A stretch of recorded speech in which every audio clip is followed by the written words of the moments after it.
Hola, ¿cómo están? Buenas noches. Buenas noches a todos. ¿Cómo están? Espero que se encuentren muy bien. Ya me estaban preguntando si íbamos a transmitir. Sí, claro que sí, gracias a Dios, ya estamos aquí. Se me hizo un poquito tarde porque el tráfico está horrible. No solo el calor acá en esta ciudad que se supone es de las más frescas o frías del país, no. Ahora resulta que estamos a unas temperaturas impresionantes. Bueno, bueno, no sé si sea por eso o no, pero muchísima gente afuera, mucho tráfico y llegamos rayando, como decimos acá. Ya sé que es un poquito tarde, una disculpa, pero pues bueno, vamos a darnos prisa. Vamos a seguir adelante con el estudio de la tsunamita. Hoy es la tercera parte. Gracias a Dios que vamos a terminar este tema de una forma muy, muy hermosa, muy bonita, viendo una vez más el poder de Dios. Estamos siguiendo adelante, ¿verdad? Con la vida de Eliseo y todos los milagros que Dios hizo a través de su persona y las enseñanzas que nos muestra cada una de las historias, ¿verdad? Así como fue con Elías, pues ahora con Eliseo. Acuérdense de compartir este estudio en sus perfiles, ¿verdad? O los estudios de YouTube, la página, siempre se me olvida cómo se dice, en el canal de YouTube que se estrena los martes a las 8 de la noche este mismo estudio. Pero bueno, sin preámbulos, ¿verdad? Porque ya son 8:08 en México. Así que ya vamos un poquito atrasados. Le pedimos al Espíritu Santo en esta hora que nos dé dirección para hablar acerca de la historia de la tsunamita, que seas tú, Espíritu Santo, hablando a través de mi persona, enseñándonos y recordándonos todas las cosas. Te damos gracias, Dios, porque nos permites estar un lunes más compartiendo este capítulo número 32 de la serie Elías y Eliseo, los profetas de fuego. Gracias por tu palabra, Señor. Gracias por esa sabiduría que tú nos das para estudiar la palabra, la Santa Biblia, Señor, porque de verdad ese es nuestro parámetro, es nuestra instrucción de vida, es con lo que nosotros pues comparamos, ¿verdad, Señor? Toda nuestra voluntad, si es que está alineada a la tuya, si vamos caminando sobre la senda que tú has trazado para nuestro propósito. Señor, ¿qué haríamos sin tu palabra? Y pues tanta sabiduría que hay ahí, tantas cosas tan maravillosas y sorprendentes. Te damos tantas gracias en el nombre de Jesús. Amén. Y sí, fíjense que hemos estado, pues les he comentado varias veces acerca del discipulado que luego tenemos este, con nuestro pastor Jesse, ¿verdad? Y ahí va, del día de mañana en 8 vamos a tener, normalmente lo hacemos en línea, todos nos conectamos, en Google Meet me parece, pero algunas veces nos reunimos todos.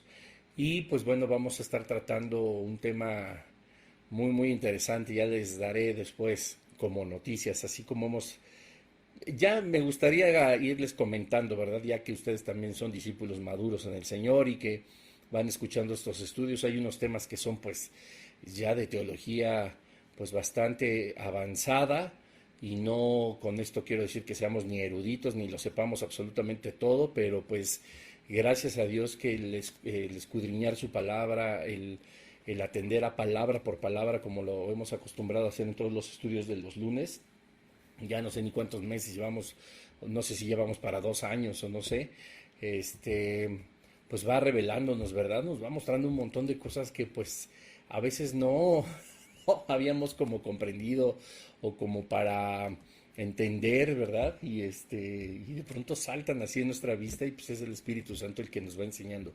Así que ya les iremos diciendo, pero pues bueno, hoy vamos a continuar en el segundo libro de los Reyes, en el capítulo 4, pero vamos a continuar ya con la tercera parte de la historia de la tsunamita, ¿verdad? Vamos a ir al versículo, déjenme ver. Bueno, vamos a entrar un poquito en contexto porque hoy vamos a ver acerca de la promesa que Dios le hace a la tsunamita a través del profeta Eliseo. Y qué sucede después, ¿verdad? Y la tragedia, etcétera. Pero vamos a entrar un poquito en contexto. Vamos a leer el segundo libro de los Reyes, capítulo 4, en el versículo 12. Dice, entonces dijo a Giesi su criado, está hablando de Eliseo, llama a esta tsunamita Y cuando la llamó, vino ella delante de él. Dijo él entonces a Giezi, dile, he aquí tú has estado solícita para nosotros con todo este esmero. ¿Qué quieres que haga por ti? ¿Necesitas que hable por ti al rey o al general del ejército? Y ella respondió, yo habito en medio de mi pueblo. Versículo 14. Y él dijo, ¿qué pues haremos por ella? Y Giezi respondió, he aquí que ella no tiene hijo y su marido es viejo. Ay, se siente feo eso. Dijo entonces, llámala. Y él la llamó y ella se paró a la puerta. Y él le dijo, el año que viene por este tiempo abrazarás un hijo. Y ella dijo, no, Señor mío, varón de Dios, no hagas burla de tu sierva. Versículo 17, mas la mujer concibió y dio a luz un hijo el año siguiente, en el tiempo que Eliseo le había dicho. Y el niño creció, pero aconteció un día que vino a su padre, que estaba con los segadores, y dijo al padre, ¡ay, mi cabeza, mi cabeza!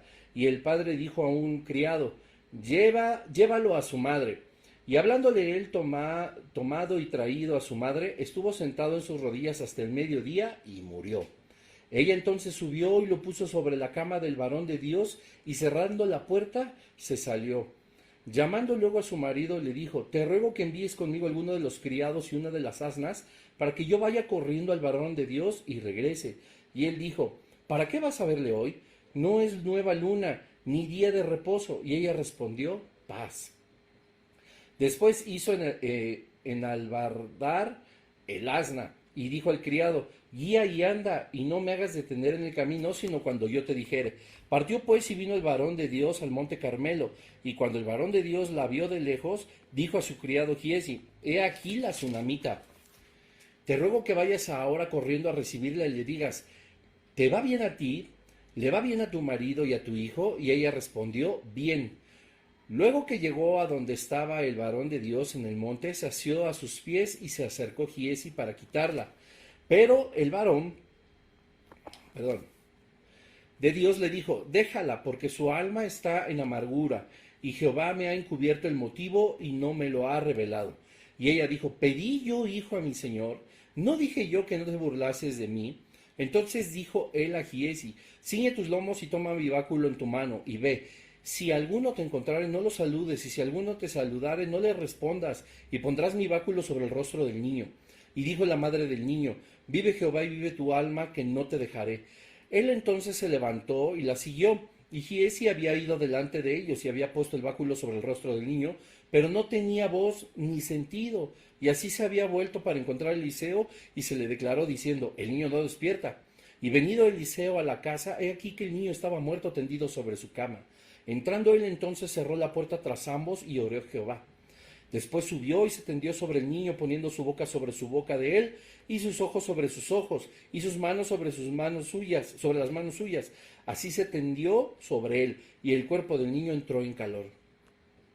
Volviéndose luego se pasó por la casa a una y otra parte, y después subió y se tendió sobre él nuevamente, y el niño estornudó 7 veces y abrió los ojos. Entonces llamó él a Giezi y le dijo, llama a esta tsunamita. Y él la llamó, y entrando ella le dijo, toma tu hijo. Y así que ella entró, se echó a sus pies y se inclinó a tierra, y después tomó a su hijo y salió. Eliseo volvió a Gilgal, cuando había una grande hambre en la tierra, y los hijos de los profetas estaban con él, por lo que dijo a su criado, pon una olla grande y haz potaje para los hijos de los profetas. Bueno, acaba en el versículo 37. Me patiné. Es un poco largo, pero vamos a verlo rápidamente sin dejar todo claro, ¿verdad? No es nada más así como que, lo vamos a ver por encimita, pues no. Me refiero rápidamente porque hay cosas bien importantes, pero al mismo tiempo breves que podemos aprender. Entonces, bueno, recordamos, ¿verdad? En el episodio anterior, que el profeta Eliseo le promete un hijo, puesto que era lo que más anhelaba, y analizamos cómo había tocado una herida en su corazón, ¿verdad? Cuando él le dice, no, Señor mío, varón de Dios, no te burles de mí, en el versículo 16. Pero dice, hay un lapso de tiempo, evidentemente más de 9 meses, ¿verdad? Porque dice, mas la mujer concibió y dio a luz un hijo el año siguiente. Había pasado un año ya, como Dios había dicho a través del profeta Eliseo. Pero aún pasa más tiempo. Dice el versículo 18, y el niño creció, pero aconteció un día que vino a su padre que estaba con los segadores. El niño estaba con su padre ya con los segadores, estaba en el campo, ¿verdad? Y dijo a su padre, ay, mi cabeza, mi cabeza. Y el padre dijo a un criado, llévalo a su madre. Dos cosas aquí. Pues obviamente, bueno, los niños hablan en diferentes etapas, ¿verdad? Yo no sé a los cuántos años empecé a hablar, no sé a los cuántos años empezaste a hablar tú, pero si tienes alguna idea o tienes hijos o sabes a los cuántos años empezaste a hablar, ponlo ahí en los comentarios, porque además necesito saber que estás al pendiente.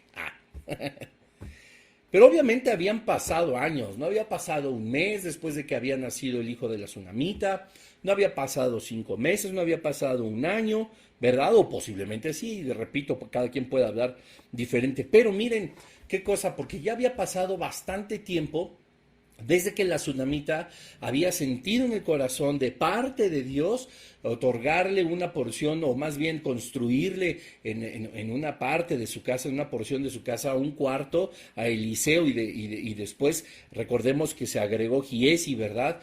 Y había pasado ya tiempo y aún seguía yendo al Monte Carmelo de ida y vuelta el profeta, a veces posaba ahí, comía ahí, dormía ahí. Y ya analizamos en los episodios anteriores cómo había pasado bastante tiempo, pero Eliseo seguía en la misma región, haciendo lo suyo, puesto que leímos, más adelante lo vamos a ver, que él ya estaba una vez más en el Monte Carmelo, es decir, seguía yendo y viniendo. El niño ya había crecido, el niño ya podía hablar, y no solo eso, el niño ya sabía lo que le sucedía, ¿verdad? Porque dice el versículo 19, ¡ay, mi cabeza, mi cabeza! Y el padre dijo al criado, llévalo a su madre. Primero el padre pues queda desobligado, ¿verdad? O sea, se lo enjaretó ahí al criado para que se lo llevara a su mamá y a ver qué podía hacer la mamá con el vago. Pero bueno, hay que recordar, cuando estuve estudiando justamente este versículo, ahorita lo vamos a mencionar también más adelante, algo que es bien importante después de que muere el hijo de la tsunamita. Pero había, por ejemplo, un comentario bíblico que, pues, yo no sé, a veces hay tantos ya, si tú te echas un clavado a Google para estudiar un poco la palabra de Dios, por eso hay que ser prudentes, hay que orar al Espíritu Santo que nos dé sabiduría a Dios, ¿verdad? Para poder entender. Había un comentario bíblico que decía que tenía una infección, una meningitis, ¿verdad? Que yo no hasta hace algunos meses mi esposa me explicó que era algo en el cerebro, una infección, etcétera, ¿verdad? Pero, o sea, por amor de Dios, no, la Biblia a nosotros no nos enseña que tuvo meningitis, o sea, qué diagnóstico tan acertado el que hizo ese comentario bíblico, que la verdad ni recuerdo quién era ni cuál era su nombre, puesto que ya con eso para mí, eh, a la luz de las escrituras, no solamente por mi opinión, sino porque, pues no puedes decir que tenía meningitis, ¿verdad? O sea, no puedes decir que tenía algo tan en específico. Él dice, ay, mi cabeza, ¿verdad?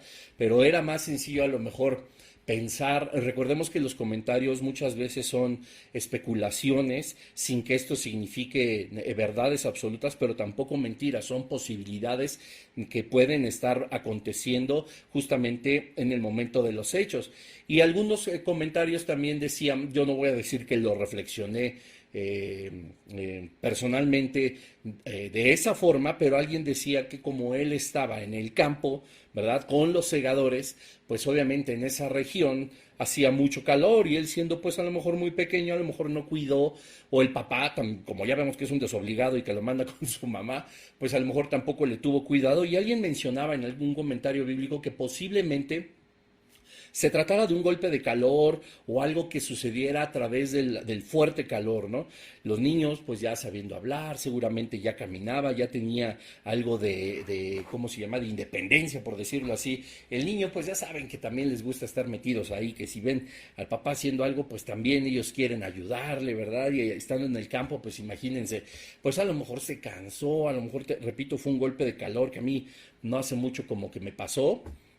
Y yo ni cuenta me había dado hasta que la doctora me dijo que había sido algo así, y la verdad es que sí se pone como feo, y más estando en los campos, ¿verdad? Estando con los segadores. Entonces, pues este comentario nos da un poco de luz, ¿verdad? Que pudo haber sido eso. Ahora, No lo especifica tampoco la Biblia de una forma explícita, repito, se especula, se supone, sin que esto tenga que ser una verdad, pero tampoco podemos negar que pudo haber sido así. Anyway, ¿no? Como sea, el niño tenía un dolor de cabeza, le dolió muchísimo, se quejó delante del papá, el desobligado lo manda con su mamá, y dice el versículo 20, y habiéndole él tomado y traído a su madre, habla del criado, no del papá, estuvo sentado en sus rodillas hasta el mediodía y murió. Imagínense la tragedia, ¿verdad? Ya había pasado años y ya la promesa de Dios a través de Eliseo se había cumplido y la tsunamita pues estaba viendo la recompensa de todos los años que estuvo ayudando justamente a Eliseo, ¿verdad?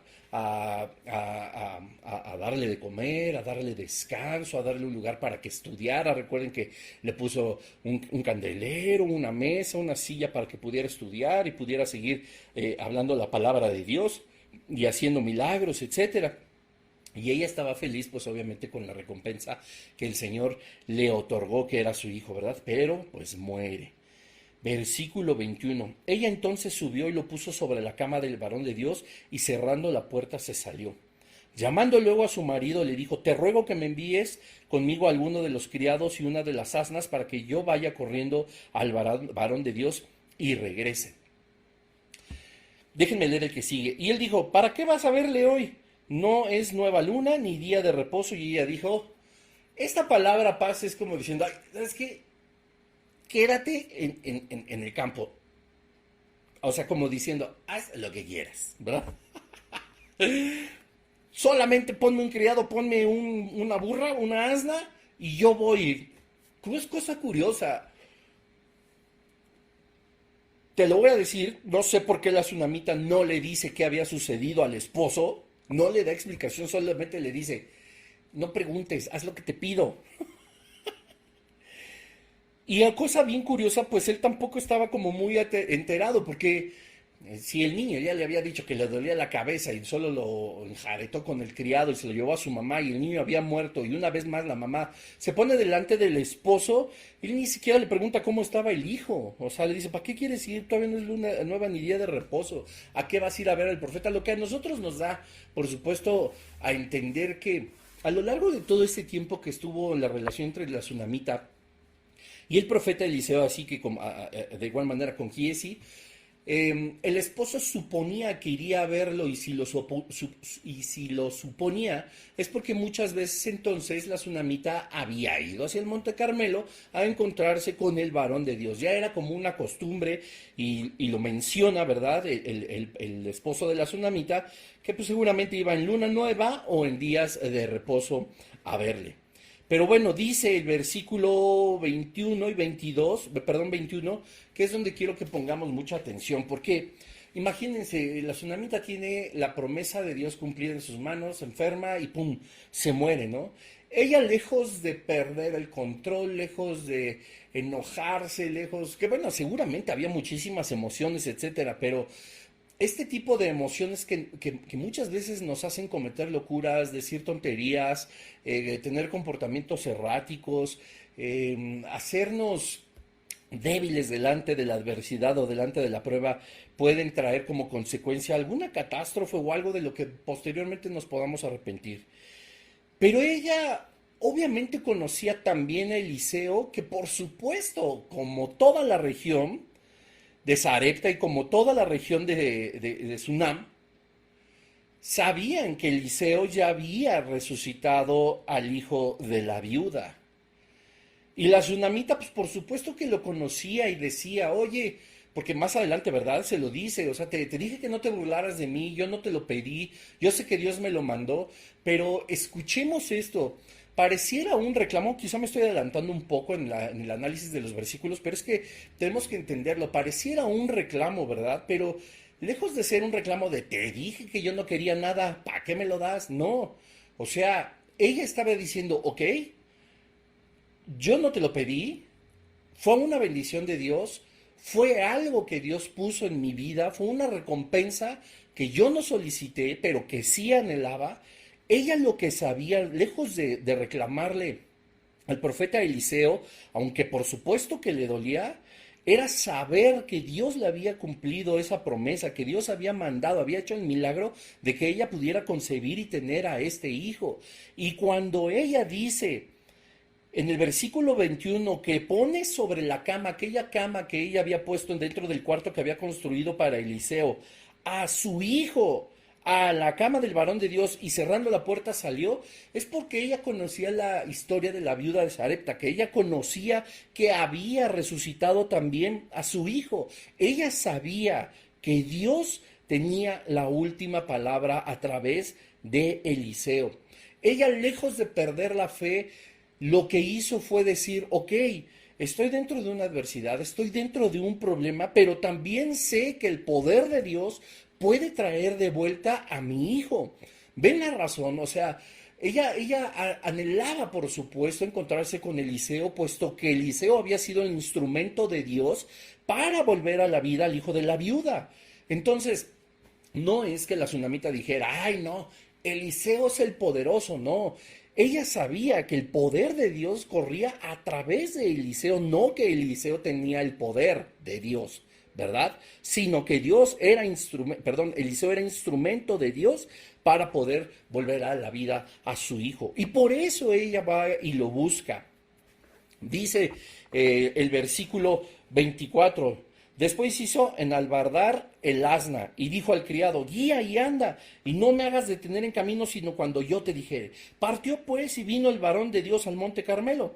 Y cuando el varón de Dios la vio de lejos, dijo a su criado Giesi, he aquí la tsunamita. Ven ahora cómo maneja el versículo 26 los tiempos.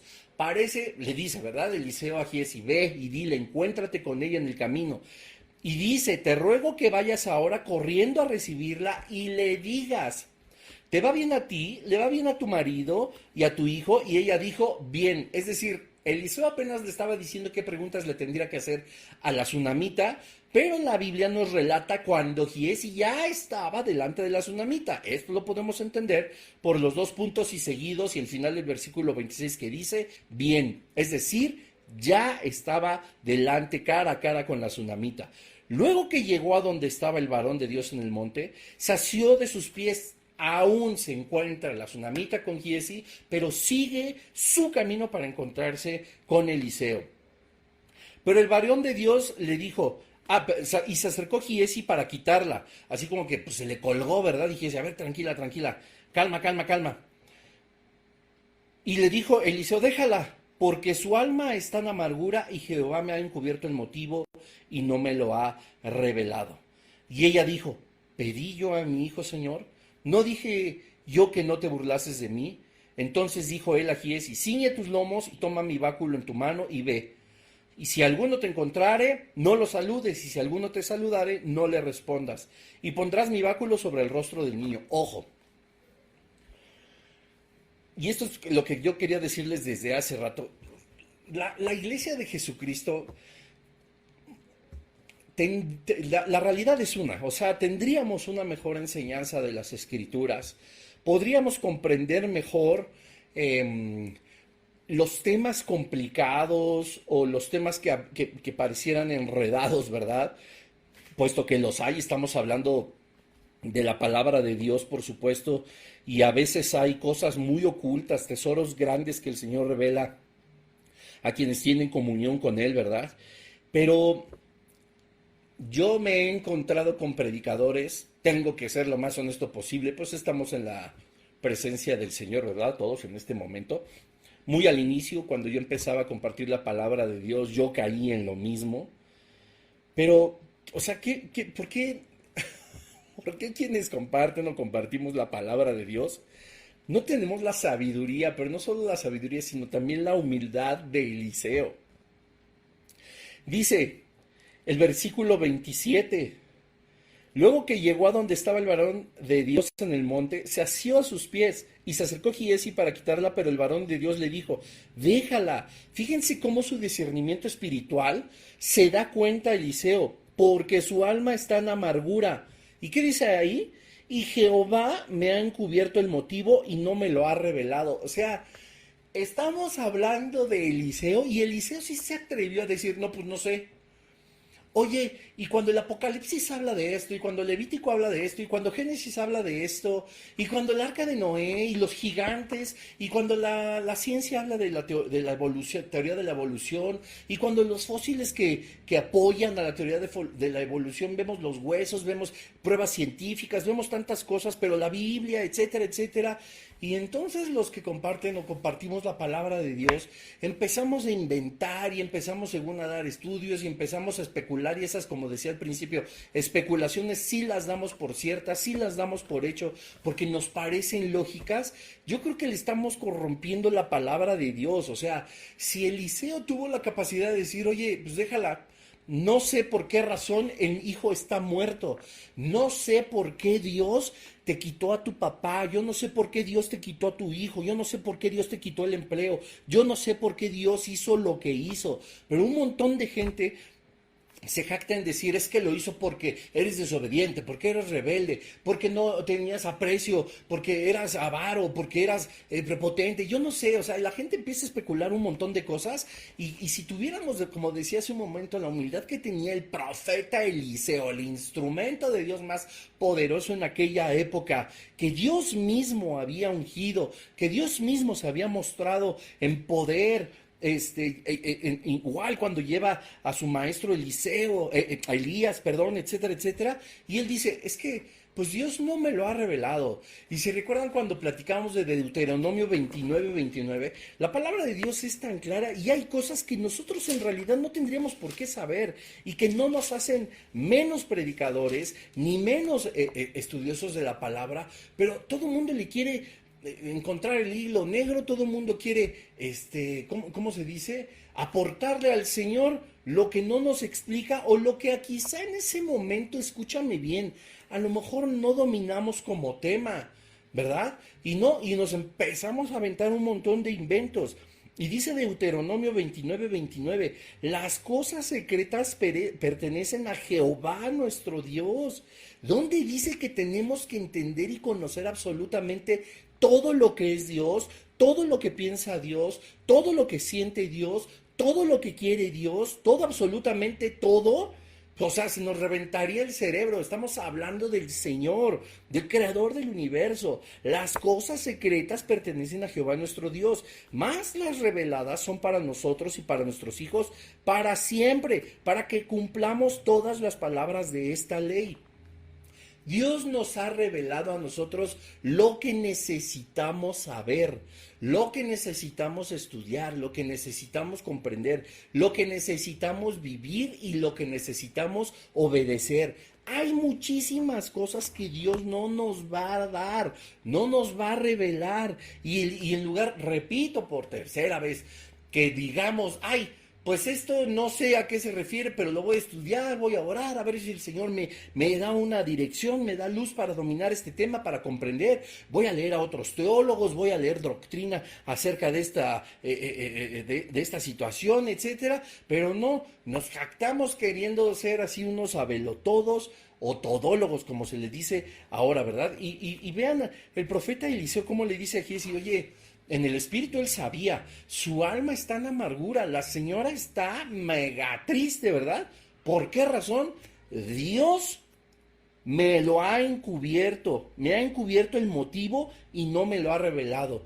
Y ¿a poco Eliseo se puso, no manches Dios, o sea, me utilizas para darle una promesa, se cumple la promesa, yo sé que tienes objetivos, yo sé que tienes propósitos, que es un agradecimiento, bla, bla, bla, y no me dijiste que se iba a morir el triste chamaco, ¿no? ¿Y ahora qué le digo? ¿Ahora qué cara pongo? ¿Con qué cara le voy a decir que sí venía de tu parte? ¿Qué tal que ni era? O sea, en ningún momento en la palabra de Dios Eliseo se pone a reclamarle a Dios, ¿verdad? Él humildemente dice, pues no sé, ¿verdad? Tan fácil. ¿A cuántos predicadores o pseudopredicadores, a cuántos les cuesta trabajo decir, no, pues no sé, déjame estudiar y si puedo te respondo y si no, pues vamos a estudiarlo juntos o vamos a orar al Señor juntos para que nos dé una revelación, para que nos muestre de qué se tratan las cosas o qué hay que hacer o qué hay que decir? ¿Por qué nos cuesta trabajo decir, no sé? Hay un montón de temas en serio que uno está capacitado para decir, no sé, pero no, le queremos sacar agua a las piedras, ¿verdad? Versículo 28. Vamos hacia adelante. Y ella dijo, pedí yo, hijo, a mi señor, ¿no dije yo que no te burlases de mí? Entonces dijo él a Giezi, ciñe tus lomos y toma mi báculo en tu mano y ve. Si alguno te encontrare, no lo saludes, y si alguno te saludare, no le respondas, y pondrás mi báculo sobre el rostro del niño. Ahora, ojo.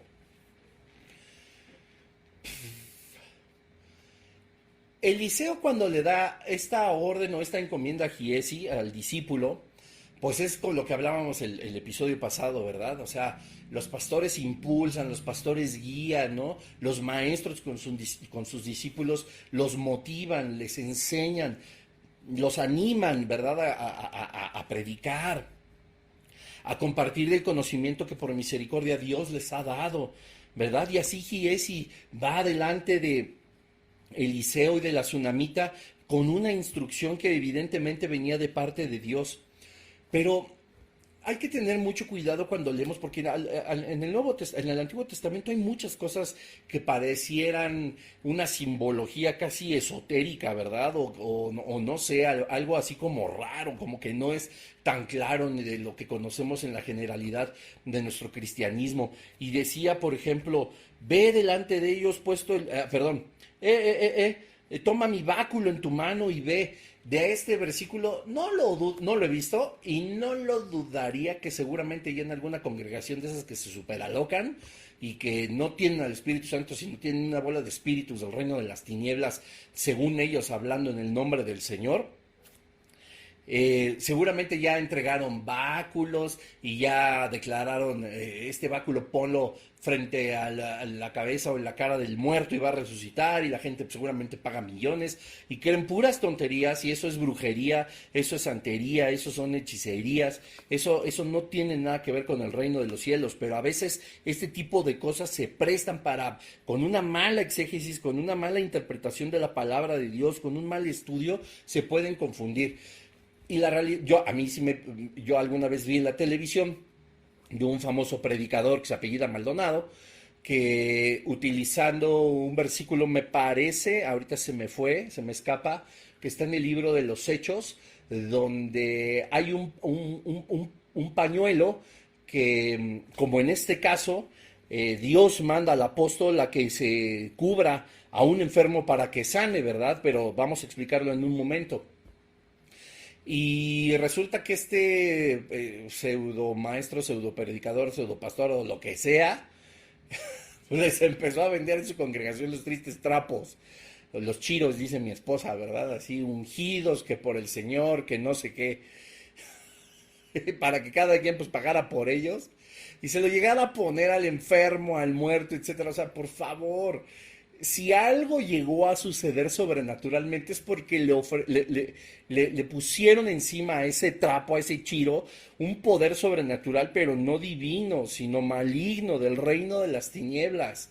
Si algo funciona, que los amarres, que las mandas, que los escapularios, que quién sabe cuánta cosa, ya lo vamos a ver después en la siguiente serie, acerca de desenmascarar el catolicismo romano y toda la brujería que hay atrás de eso. Pero bueno, no es el tema ahorita. Pero si algo ha llegado a suceder, pues por supuesto que está el reino de las tinieblas detrás de esto. O sea, hermanos, por favor, todo lo que sustituya la presencia de Dios, su poder, su Espíritu Santo o a su Hijo, eso es un talismán, eso es un amuleto, eso es anatema, eso es una maldición, eso es un ídolo. Un ídolo no solamente es una persona, no solamente es un palo ahí con forma de humano o un yeso, también puede ser un billete, también puede ser esa medallita, también puede ser el hilo, también puede ser el trapo ese o cualquier cosa a la que tú le otorgues un poder divino y que no sea Dios, Padre, Hijo o Espíritu Santo,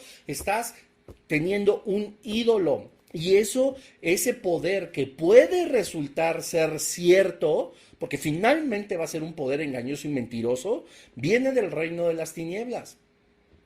Alguien antes, por ejemplo, me decía, es que, por ejemplo, mi hija está enferma, ¿verdad? Y la llevé a la Virgen de Guadalupe y la sanó. Entonces, pues sí, ¿no? Nadie podría dudar que la personita pues estaba sana, que la personita pues estaba en mejor estado físico, etcétera, etcétera. Y lo que hacía el reino de las tinieblas pues es otorgar esa sanidad, pero escucha bien esto, muchas de estas cosas que hace el reino de las tinieblas, y no es que todas, más bien, no es que muchas, sino todas, son temporales, son corruptibles, son engañosas, no son 100% y mucho menos eternas, ¿verdad? Todo lo que proviene del Padre es eterno, es de buen nombre, es lleno de pureza, es lleno de amor, es lleno de esa capacidad que solamente tiene Dios de sanar, de volver a traer a la vida, de dar algo eterno, de dar algo contundente, de no ser mentiroso, de no ser temporal, sino todo lo contrario,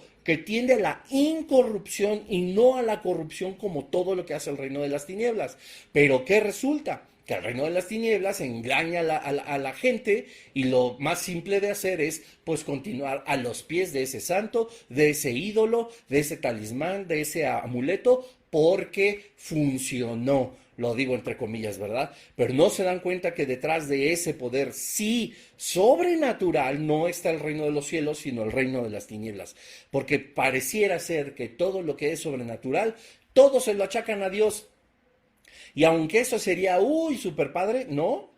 La realidad es que el reino de las tinieblas también es un ente espiritual 100% real, y que tiene, por supuesto, la capacidad de que en esta tierra y en el plano espiritual sea tangible, sea visible, se mueva y produzca grandes milagros, ¿verdad? Pero repito, mentirosos, temporales, y que tienden a la corrupción, simple y sencillamente con el objetivo de mantener a las personas ahí. Entonces, dice: ciñe tus lomos y toma mi báculo en tu mano y ve. Si alguno te encontrare, no lo saludes, y si alguno te saluda, no le respondas, y pondrás mi báculo sobre el rostro del niño. Ahora, la Biblia a nosotros, lo que podemos pensar es que, dice el versículo 31, se levantó y lo siguió. Y Giezi había ido delante de ellos y había puesto el báculo sobre el rostro del niño, pero no tenía voz ni sentido. Y así se había vuelto para encontrar a Eliseo y lo declaró diciendo: el niño no despierta. Yo no veo en la escritura, porque lo primero que podemos imaginar es que Giezi falló, ¿no? Él fue, no saludó a nadie, porque esto nos da evidencia, no saludó a nadie, no peló a nadie, iba derechito a cumplir lo que necesitaba cumplir, y pues en ninguna parte nos dice que él estaba, pues que le iba a poner el báculo en el rostro y que el niño iba a resucitar. O sea, no nos lo dice, lo podemos suponer, pero es que yo no sé si la suposición en este aspecto sea correcta, porque tenemos que leer claramente el contexto. Ella pierde a su hijo, va y se lo comenta a Eliseo. Eliseo no sabe por qué sucede esto, pero manda a su criado, a su siervo, a Giezi, a que vaya directamente a la casa de la tsunamita con el hijo y ponga su báculo sobre el rostro. En ningún momento le dice: tócalo para que resucite. En ningún momento le dice: he orado a Dios y esta es la instrucción, que vayas y que lo resucites con mi báculo. La realidad es que no lo dice. Dice solamente: no saludes a quien te encontrares, y si alguno te saluda, no le respondas, y pondrás mi báculo sobre el rostro del niño. Eso es todo lo que dice. No sabemos, no lo dice, vuelvo a lo mismo. Si Eliseo dijo: a mí me lo ha encubierto, yo, Bruno, en este momento les puedo decir a todos ustedes, familia, a mí Dios me ha encubierto porque puso el báculo. Ve a leer un comentario bíblico si tú quieres, de grandes teólogos. Repito, pueden tener suposiciones también, son válidas sin que ellos los den siempre por hecho, eso es fundamental, pero yo no alcanzo a leer en la escritura, yo no veo que en la escritura diga que poner el báculo en la cara del niño lo traería una vez más a la vida. Lo que sí veo es que el silencio de Giezi en el camino debió haber sido para que él estuviera orando al Padre. Debió haber sido para enfocarse a que él llevaba un propósito, el cual Dios, a Bruno en este momento, a mí, me lo encubrió el Señor. Yo no sé cuál era el propósito, ¿verdad? Y porque no resultó, no es que haya fallado. Sería absurdo decir: Eliseo recibió una orden de parte de Dios para mandar a su siervo, que pusiera el báculo en el rostro del niño y que él resucitara. Familia, eso no pasó. Entonces Dios mintió. Tendríamos que concluir que la orden que le dio Eliseo de parte supuestamente de Dios a Giesi no se cumplió. Entonces estamos diciendo que Dios no es todopoderoso, ¿verdad? O sea, por eso les repito que tenemos que tener mucho cuidado cuando leemos. Nunca dice que le va a poner el báculo para que resucite. Nunca dice que fue una orden de parte de Dios para hacer ese milagro. El milagro vendría después, ¿verdad? Dice que se fue delante de ellos, es decir, se adelantó a la tsunamita y Eliseo. Ellos también iban en camino, pero Giesi se fue en su Mustang, hecho la raya, ¿verdad? Llegó y dice, pues no tenía, le puse el báculo, dice el versículo 31, sobre el rostro del niño, pero no tenía voz ni sentido. No es que no tuviera sentido ponérselo, habla de sentido, es decir, que no estaba consciente, esa es la palabra. Y así se había vuelto para encontrar a Eliseo, y él se lo declaró diciendo, el niño no despierta. Pues yo si fuera Eliseo le hubiera dicho, y bueno, ¿y quién dijo que iba a despertar, no? Y viendo Eliseo, perdón, y venido Eliseo a la casa, es decir, ya llegó, y aquí que el niño estaba muerto tendido sobre su cama. No había pasado ninguna alteración, todo seguía igual. Versículo 33. Entrando él entonces, cerró la puerta tras ambos, ¿y qué dice ahí? Oró a Jehová.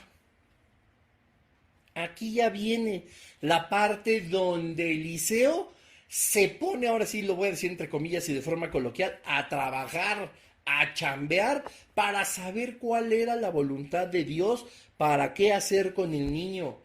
Por supuesto que la tsunamita a lo largo de todo el camino le debió haber dicho, yo sé que Dios te usó para resucitar al hijo de la viuda, yo sé que tú eres poderoso para orar a Dios, yo sé que tienes palancas con el mero jefe, yo sé que a ti te hace caso, ¿verdad? Yo sé que también a mí, pero tú eres el instrumento de él. Vamos a orar juntos para que Dios resucite a mi hijo. Ya lo hizo una vez, lo puede volver a hacer. Vean nada más la fe de la tsunamita, nada de que, pues se murió, me lo dites y me lo quitates, y ahora triste estoy y me voy a echar mis tequilas, y ese profeta sirve para 3 cosas. No, ella fue y lo encontró y le dijo, tú eres instrumento de Dios. Ellas, todo el pueblo sabía lo que había hecho Eliseo, además de que había pasado años con él. Imagínense las pláticas con Eliseo sentados a la mesa, ¿verdad? Bueno, que nos damos cuenta que también el esposo estaba pa'l perro, porque tantos años y ¿a qué vas? ¿O qué? Bueno, y luego dice, y oró a Jehová. Versículo 34. Después subió y se tendió sobre el niño poniendo su boca sobre la boca de él, y sus ojos sobre sus ojos, y sus manos sobre las manos suyas. Así se tendió sobre él, y el cuerpo del niño entró en calor. Volviéndose luego se paseó por la casa a una y otra parte, y después subió y se tendió sobre él nuevamente, y el niño estornudó 7 veces y abrió los ojos. Lo que hizo Eliseo evidentemente fue guiado por el Espíritu Santo, obviamente fue guiado por Dios, no es un truco. O sea, lo voy a decir con mucho respeto, con mucho cuidado, pero también siendo muy claro.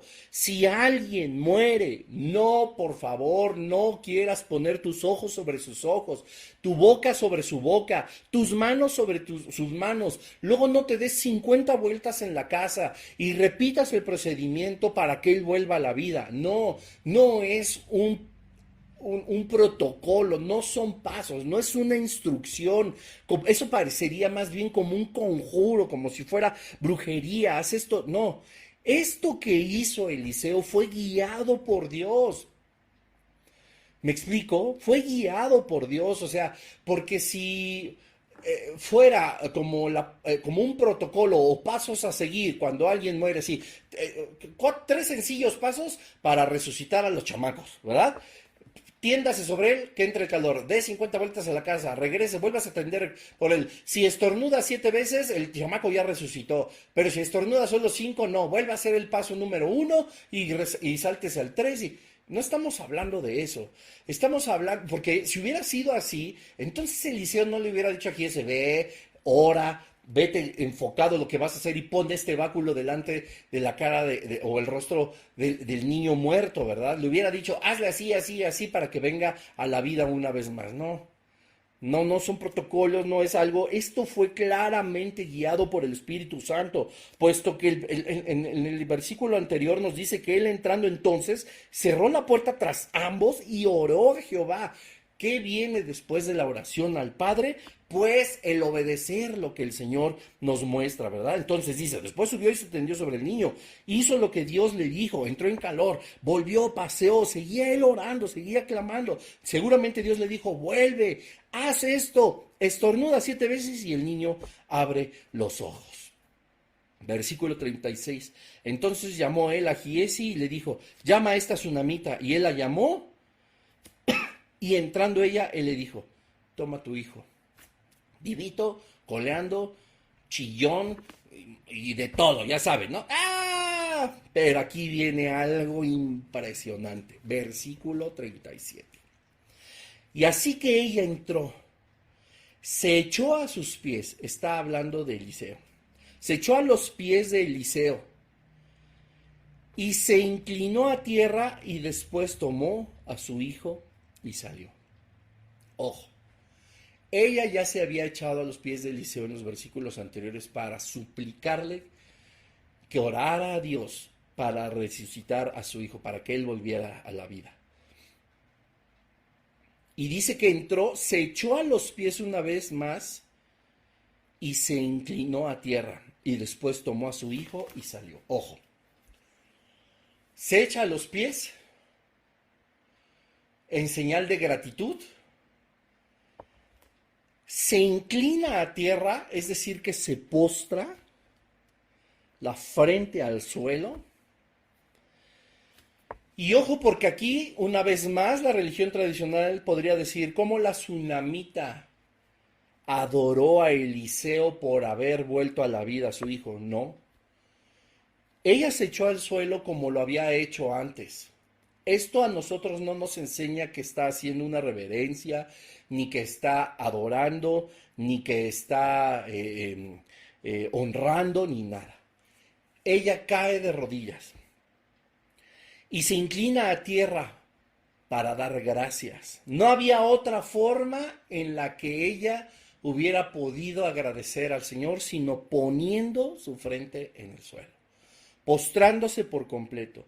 ¿Y qué nos da a nosotros la evidencia de que no fue a Eliseo, sino a Dios? Que Eliseo jamás le dijo lo que todos hacían. Yo soy igual que tú. Yo no merezco honra sino solo Dios. No te inclines ante mí porque solo nos podemos inclinar ante Dios. Eliseo, siendo el instrumento de Dios, habiendo orado fervientemente, habiendo hecho todos estos pasos, que no me preguntes por qué Dios le dijo que lo hiciera así, pero funcionó. Obviamente porque esto sí era una orden de Dios. Él hubiera dicho, por favor, no. No puedes poner tu frente a tierra, no te puedes postrar frente a mí, darme las gracias a mí, puesto que yo no soy Dios. Eso fue lo primeritito que seguramente le hubiera dicho a Eliseo si la tsunamita se hubiera inclinado ante Eliseo. No. Ella se postró a tierra. Ella se inclinó a tierra para dar gracias a Dios. Y después, ¿qué dice? Después tomó a su hijo y salió. La tsunamita estaba tan consciente de que Dios le había devuelto a su hijo que lo primero que hizo fue agradecerle. Caer sorprendida, sí, pues delante de Eliseo, pues él estaba parado ahí, pues ni modo que de dónde. Y luego acuérdense, era un cuartito, ¿qué había ahí? Primero una cama, una silla, un candelero y una mesa. Después, ¿qué tuvo que haber? Bueno, otra camita y otra sillita, ¿verdad? Porque ya estaba Giesi y no necesitaban nada más, era un cuarto súper pequeño. Échate los episodios anteriores para que lo entiendas. Y cae sorprendida, pues imagínate, pues claro que lo ve vivo, cae sorprendida y se postra a tierra para agradecer a Dios. Quizá alguno de nosotros hemos recibido una bendición y lo primero que hacemos es tomarla y largarnos súper felices. Y qué bueno, pero se nos olvidó lo más importante, darle gracias a Dios. Ya te salió un negocio, ya te salió un trabajo, ya el Señor te mostró su voluntad, ya conoce sus propósitos, ya hizo algo por ti, etcétera, etcétera, etcétera, y tomamos la bendición y nos largamos. ¿Qué hizo la tsunamita? Pues cae, por supuesto, de rodillas, cae sorprendida. Nunca dudó que Dios lo podía hacer. Y cuando ve una vez más a su hijo vuelto a la vida, estaba sorprendida y lo primero que hizo fue agradecer. Después tomó la bendición, ahora sí que la bendición, ahora sí que toma a su hijo y salió.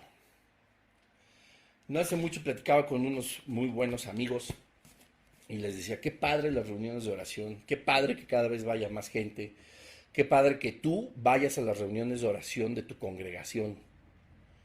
Pero también estaría muy padre ahora hacer una reunión de agradecimiento, de solo agradecimiento. En las reuniones de oración se da testimonio, le damos gracias a Dios por lo que ha hecho. Pero valdría mucho la pena tomar el ejemplo de la tsunamita, de sorprendernos de lo que Dios hizo por ti y por mí hoy. Este lunes 5 de junio, o si lo ves en el canal de YouTube o diferido, martes 6 de junio, a la hora que lo hayas visto, todo lo que el Señor ya hizo con nosotros en este día. ¿No estamos sorprendidos? Deberíamos caer de rodillas y darle gracias. Y después abrazar todas nuestras bendiciones. La gratitud es una de las evidencias más claras que nosotros podemos tener del reconocimiento de la soberanía de Dios. La tsunamita, repito, lejos de un reclamo, ella tenía silogismos válidos. Yo no lo pedí. Dios, tú me lo diste. Yo les dije que no se burlaran de mí. Dios, yo sé que no te estás burlando de mí. Dios, yo sé que tú has determinado que falleciera. Pero también sé que en otras ocasiones has determinado que vuelvan a la vida y en eso creo. Esa es la fe de la tsunamita. Qué historia tan maravillosa. Espero que haya sido de mucha bendición estos 3 episodios para ustedes. Le damos gracias a Dios por su palabra, gracias por estos ejemplos. Gracias, Señor, porque tú nos muestras que nuestra confianza en ti debe de ser cada vez más evidente. El saber que tú eres el todopoderoso, aquel que puede hacer las cosas más grandemente y más poderosas de lo que nosotros podemos pedir o desear. Gracias, Señor, porque tú eres bueno. Dice, eres poderoso para hacer todas las cosas mucho más abundantemente de lo que pedimos o entendemos, Efesios 3:20. No solo más grande de lo que pedimos, sino también de lo que entendemos. Así que Dios, hoy tú puedes ver nuestro corazón y queremos que esta fe que nosotros tenemos en ti sea evidente, que nosotros estemos expectantes, Señor, de estas cosas que podemos ver de parte del reino de los cielos que ni siquiera nos imaginamos, que ni siquiera han subido a nuestro pensamiento, que no hemos visto o que hemos deseado. Esas cosas son las que tú tienes preparadas para los que te amamos. Y tú haces siempre todo con gran abundancia. Así que Dios, tú conoces nuestro corazón y sabes lo agradecidos que estamos por este día, por esta hora. Si pudiéramos reflexionar en el Espíritu, cómo brincamos un día más a pesar de todo, fue por tu voluntad, por tu misericordia, por tu soberanía y por tu gran amor. Hoy nos postramos delante de ti, rendimos nuestro corazón y te damos gracias, porque sabemos que sin ti este día no lo hubiéramos pasado como hasta hoy. Posiblemente hay adversidad, posiblemente hay tristeza, hay enfermedad, hay duelo, hay muchas cosas que pueden lastimar nuestro corazón, Señor, pero tú dices en tu palabra que tú nos sostienes con tu diestra de poder, con tu diestra de justicia. ¿Cuándo caeremos si no es solo para postrarnos y darte las gracias? Hoy tomamos las bendiciones que tú nos has dado. Tomamos la bendición de cada respiro, de cada latido de nuestro corazón, de cada pensamiento. Tomamos la bendición de todas las situaciones bonitas, tranquilas, agradables, pero también las que nos han retado, las que nos han llenado de intranquilidad o falta de paz. Las tomamos, Señor, y las ponemos en tus manos, sabiendo que tú eres todopoderoso para hacer las cosas mucho más abundantemente y más grandemente de lo que pedimos o pensamos. Descansamos en ti hoy, Señor Jesús, así como lo hizo la tsunamita. Sin dudar, te agradecemos y nos retiramos en paz. En el nombre de Jesús. Amén. Que Dios les bendiga, familia. Que estén muy bien y no se olviden de compartir. Paz y gracia de parte de nuestro Señor. Bye, bye.